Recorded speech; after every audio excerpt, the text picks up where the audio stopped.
মুখ্যমন্ত্ৰী ছাৰলৈ মই নমস্কাৰ জনাইছোঁ ৰূপক শৰ্মালৈ। এই ল'ৰাটো যেন আপোনালোকে দিন হাজিৰা কৰি বাপেকে খায়, ঘৰৰ অৱস্থা আমাৰ একেবাৰে বেয়া। ল'ৰাটোৱে খেলি কৰি দুপইচা পায়, সিও বাৰু ঘৰখন চলায়। এতিয়া ল'ৰাটো বহুত সংকটজনক অৱস্থাত আছে। আপুনি মহোদয় পাৰে যদি অকণমান ল'ৰাটোৰ কাৰণে সহায় কৰক। ক'ত ৰখাইছে এতিয়া ল'ৰাটো? এই মই আপোনাৰ ওচৰত ক'ত আছে এতিয়া ল'ৰাটো? ক'ত আছে? ল'ৰাটো চিমছত আছে। এতিয়াও চেঞ্জ অহা নাই, সংকটজনক অৱস্থাত আছে। কিমান বিল হৈছে এতিয়া আপোনালোকৰ? 4 লাখ টকা বিল হ'ল। এতিয়া আমি দিবলৈ পৰা নাই, পইচা পাতি হাতত নাই তেনেকৈ। এতিয়া এই 4 লাখ টকা বিল হয়, আপোনালোকৰতো ব্যয় কৰিব পৰা অসম্ভৱ।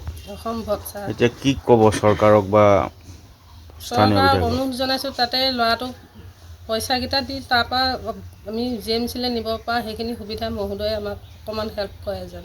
মোৰ নাম শ্ৰী ভুৱন দাস, মই লুটীয়া গাঁৱৰ গাঁওবুঢ়া। আমাৰ গাঁৱৰ এই নাহৰ বুলি কোৱা ল'ৰাজন যোৱা 3 তাৰিখে ক্ৰিকেট খেলি আহোঁতে বাটতে দুৰ্ঘটনাগ্ৰস্ত হয় আৰু তেওঁৰ দেউতাক এজন পেণ্ডেলৰ কাম বন কৰি দুখীয়া মানুহ খায়।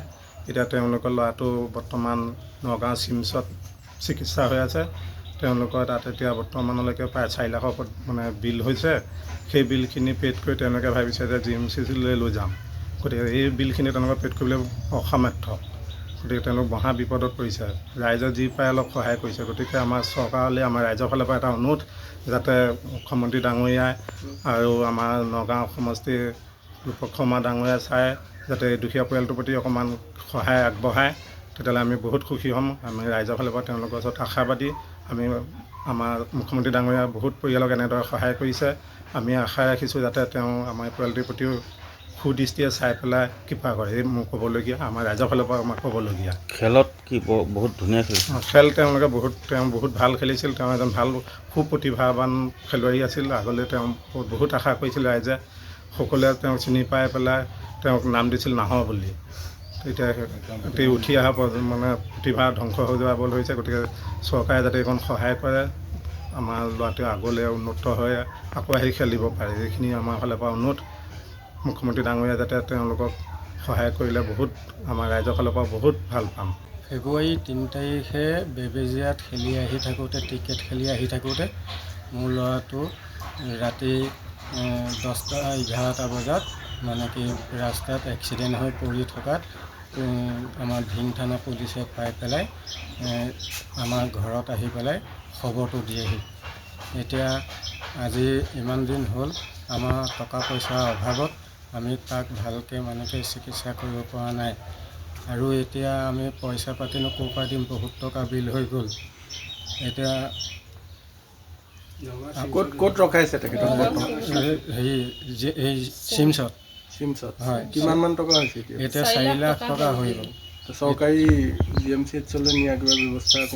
চৰকাৰী GMC নিয়াটো আমি পইচাৰ অসুবিধাত আমি নিব পৰা নাই। তাতে ইমানখিনি টকা বিল হৈ গ'ল। এতিয়া আমি মুখ্যমন্ত্ৰী ডাঙৰীয়ালৈ আমি এটা অনুৰোধ কৰিছোঁ যে আমাক অকণমান হেল্প কৰি দিয়ে, যাতে ইয়াৰ পৰা যাতে আমি ভাল চিকিৎসালয় আমি নিব পাৰোঁ আৰু অলপ টকা পইচাও সহায় কৰে যাতে। আপোনাৰ ল'ৰাটোৰ নাম? মোৰ ল'ৰাটোৰ নাম দীপজ্যোতি দাস। বিতুমণি দাস।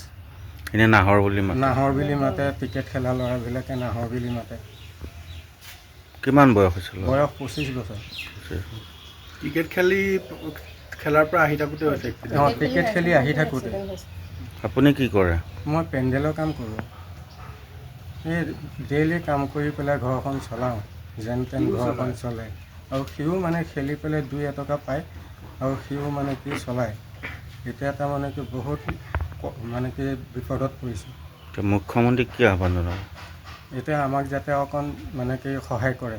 যিকোনো খবৰৰ বাবে যোগাযোগ কৰক 7099017330 লগতে 7099017110 নম্বৰত।